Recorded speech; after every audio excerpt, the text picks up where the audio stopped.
नमस्कार सोनीपत से इस वक्त की एक और बड़ी खबर। आज हम आपकी मुलाकात एक ऐसी शख्सियत से कराते हैं जो अपने दादाजी के सपनों को पूरा करने के लिए दिन रात एक किए हैं। जी हाँ, हम बात कर रहे हैं सोनीपत से युवा भाजपा नेता तरुण देवीदास जी की, जिनका मानना है कि जो सपने उनके दादाजी ने सोनीपत को स्वर्ण पस्त बनाने के देखे थे वो अधूरे रह गए, अब वो उनको पूरा करने के लिए दिन रात एक हुए हैं।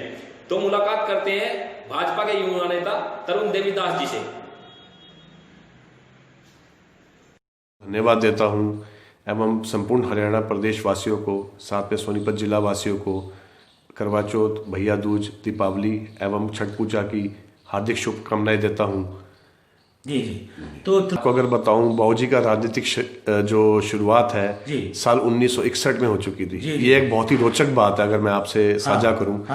उस समय बाबूजी की जो आयु थी मात्र 18 वर्ष थी और वो अपने बहनोई के साथ कपड़ा बेचने भोपाल के जंगलों में, मध्य प्रदेश के जंगलों में जाया करते थे।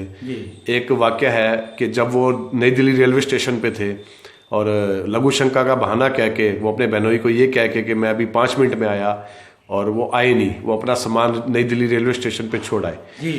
बाद में कई महीनों बाद पता लगा, वो घर भी नहीं पहुंचे, कई महीनों बाद पता लगा कि वो शेख अब्दुल्ला की जेल जम्मू कश्मीर में बंद है। उस समय डॉक्टर श्यामा प्रसाद मुखर्जी के आंदोलन में वो भाग लेने चले गए थे, और कई महीनों बाद घर वालों को पता चला कि वो इस समय 370 धारा के विरोध में आपने ऐसी बात बिल्कुल हुए थे जी। बाबूजी उस समय 2.5 साल रोहतक की सोनारिया जेल में रहे थे। उनके साथ चौधरी ओम प्रकाश चौटाला, ताऊ देवीलाल जी, डॉक्टर साहब मंगल सेन जी, यहाँ से स्वर्गीय राम सिंह डोडा जी, डॉक्टर साहब आत्म प्रकाश जी, हाँ जी, डॉक्टर साहब सतपाल जी, अपना गांधी साहब, ये लगभग सोनीपत से ही कम 40-50 लोगों की टीम थी जी। और हरियाणा प्रदेश के जो बहुत आज भी सीनियर लीडर हैं कुछ, उनमें से भी थे जी। मैं आपको याद दिला दूं, बाबूजी की जो राजनीतिक शुरुआत है वो साल 1965 से हुई। उन्होंने सर्वप्रथम पार्षद का चुनाव लड़ा कोट मरले से, और उस समय बहुत ही हम साधारण हमारा परिवार था, हम मेहनत मजदूरी करने वाले लोग थे जी। तो साधारण परिवार से होते हुए भी जनता दल उस टाइम होती थी, और बाबूजी सर्वप्रथम यहाँ से पार्षद बने थे कोट मोहल्ले से।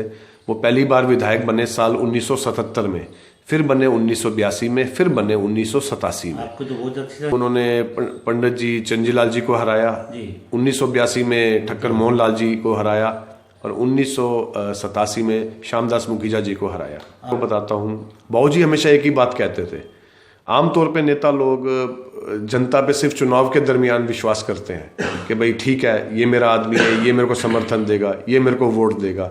लेकिन जब बन जाते हैं कुछ, तो उसके बाद कहते हैं कि यार ये मेरे को डिच ना कर दे, फिर जनता से विश्वास खत्म हो जाता है नेताओं का। बाबूजी एक बात कहते थे कि ये जो कार्यकर्ता है, इन्हीं पे तो हम खड़े हैं। एक कार्यकर्ता को खड़ा करने में, एक अच्छे कार्यकर्ता को खड़ा करने में आरएसएस के प्रचारक की पूरी जिंदगी निकल जाती है, एक नेता की पूरी जिंदगी निकल जाती है एक अच्छा कार्यकर्ता खड़े करने में। बाबूजी हमेशा एक बात कहते थे, तरुण, मैं जितनी बार विधायक रहा, मैं पार्षद रहा, उस समय हालात ऐसे होते थे, पूरे हरियाणा प्रदेश में मात्र 3 या 4 विधायक होते थे भारतीय जनता पार्टी के। वो एक बात कहते थे, जिस दिन हरियाणा प्रदेश में भारतीय जनता पार्टी, हरियाणा में होते थे जी, जिस दिन हरियाणा प्रदेश में भारतीय जनता पार्टी की सरकार होगी, उस दिन मैं जो मेरे अधूरे सपने थे, जैसे कि सोनीपत को भी एक गुड़गांव और फरीदाबाद की तर्ज पे अच्छा एक विकसित शहर होना चाहिए, वो एक ही बात कहते हैं जी, स्वर्ण प्लस बनाया जाए। बिल्कुल, सोनीपत, वो अक्सर एक बात कहते थे, सोनीपत चाहे गुड़गांव है चाहे फरीदाबाद है, तीनों एनसीआर में आते हैं, तीनों की सीमाएं दिल्ली को टच होती है, तो फिर सोनीपत इतना पिछड़ा हुआ क्यों? तीनों मेरा सोनीपत को स्वर्ण बनाएंगे आप? उन्होंने 55 साल के जो संघर्ष था, उनका संघर्ष था ही सोनीपत शहर के लिए।